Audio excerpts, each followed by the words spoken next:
No matter how much the Emperor tried to raise humanity, those Chaos Spurgs always found a way to empower champions that would fight against the Emperor in his dream. No matter how much he defeated them, there will always be a new threat that would manage to wound the Emperor. But he will come back and take a new name and try to bring his dream to reality again. To make matters worse, when the Emperor found a Perpetual like himself, a person that could not die, things didn't always end well. His most trusted general was a man named Olanius Person, who, despite being a Perpetual, was almost as big of a moron as the Chaos Champions. One day, the Emperor and Olanius would fight a cult of filthy Chaos worshippers. They would win, of course, thanks to the Emperor, and when he looked at the tower they created, the Emperor knew how to bring prosperity to humanity and fight against chaos. But Olanius started screeching, stabbed the Emperor, tore down the tower before the Emperor could wake up, and left. The Emperor was really alone in the world, but that idea he got that day always haunted him at the back of his mind. He knew it was possible. No matter how much the Chaos Virgins tried, they could never get a proper win over the Emperor. Every time they thought they did, he would just come back and shame them once more. The butthurt was so big that the Chaos Spurg sent a dragon from the void to destroy Terra. The Emperor looked at it, laughed, beat the crap out of it, and imprisoned it in the closest planet he could find. A big red one that I'm sure will never be populated.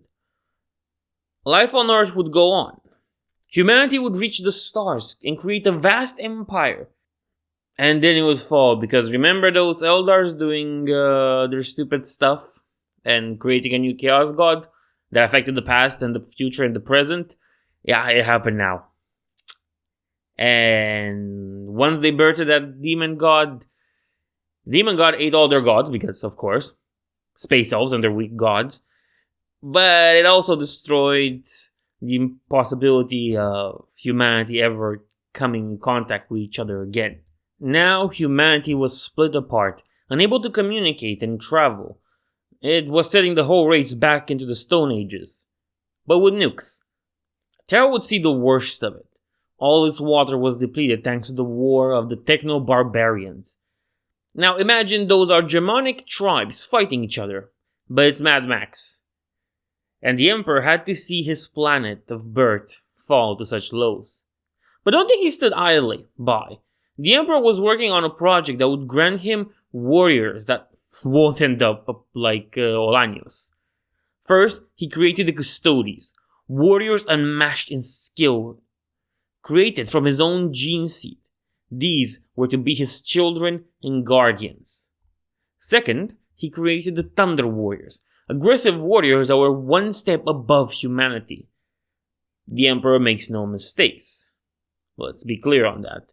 But the Thunder Warriors were not the perfect warriors that the Custodes were. For you see, before the first batch of Thunder Warriors would be hatched from their containment eggs, Chaos put his disgusting claw on them and made their lifespan short, and made them prone to insanity. In the beginning that wasn't really a problem, but as the Emperor conquered more pieces of Terra, the more the Thunder Warriors went wacko. You couldn't trust them to bring you a glass of juice without them exterminating a whole race. So the Emperor gave them his mercy. After a huge victory, he sent the Thunder Warriors on top of a mountain, and there the Custodes awaited them. The warriors realized what was happening, and for a single moment in their miserable, insane life, they had seen the light of the Emperor. They threw their weapons down and surrendered. No Thunder Warrior ever survived, of course, but their last moment was spent with honor. The Emperor needed new warriors, so he decided to act upon that idea he got back during the old days. Using his powerful psychic abilities, he went to the primordial soup on Moloch and went to the trials of the Chaos Idiots. At the end, he presented himself in front of them. There he asked for power. Now, calm your melons and get the sand out of your cat. This isn't the heresy you think it is. What the Emperor asked for was the souls of those shamans that they took. Now, it seems almost laughable that the Emperor would come to the realm of chaos to ask for this. You would think they would never accept that. The Chaos Idiots wouldn't accept that. But that's because you never had to deal with the Chaos Worshipper steal your bike and then set both himself and the bike on fire. Of course, they gave him everything he wanted. They didn't even bound him. These idiots had a hard time with Be'lakor, and that guy was supposedly bound to them. The Chaos Virgins sold their power for cheaper than an Ukrainian prostitute, and those come in by mail. Just to make sure. So the Emperor said lol and left the idiot stuck for a few minutes until they realized what they had done. The Emperor got one up on them again. The idiot swore revenge, of course, again, but the Emperor was already gone.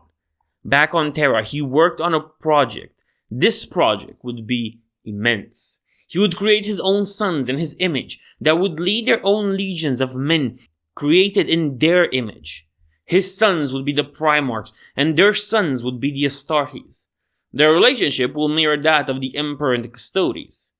This would be the perfect army, the one that would bring the galaxy to its knees and bring humanity to its golden age. But when the Chaos Paint Eaters saw how good this project would be, they united their forces and together they brought a storm into the Emperor's laboratory and sent the 20 Primarchs into the galaxy. This would have been a terrible blow for the Emperor, and it really would have been.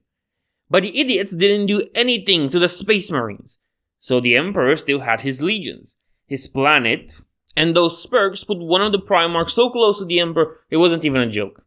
What those Spurgs managed to do was in fact make the Emperor start his Great Crusade earlier to recover his sons and conquer the universe.